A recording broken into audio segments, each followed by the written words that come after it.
మిత్రులారా, మీకు అందరికి చరిత్ర తెలుసు. ఆనాడైనా ఏనాడైనా ఈవెన్ ఈనాడైనా తెలంగాణకు విలన్ నంబర్ 1 కాంగ్రెస్ పార్టీ అని మనవి చేస్తా ఉన్నా. మనందరికీ కూడా తెలిసిన విషయం.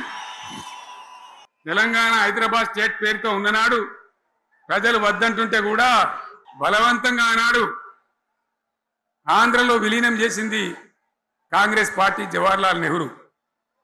69లో ఉద్యమం వస్తే 400 మంది తెలంగాణ బిడ్డలను పిట్టల్లాగా కాల్చి చంపింది ఇందిరాగాంధీ ప్రభుత్వం, ఆనాడు ఉన్నటువంటి కాంగ్రెస్ పరిపాలన.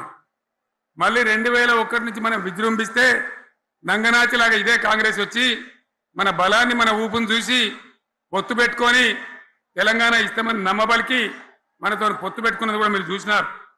మళ్ళా ఎగ్గొట్టే ప్రయత్నం చేసినారు. 14 ఏళ్ళు ఏడిపించినారు. అది మీ అందరికి తెలుసు.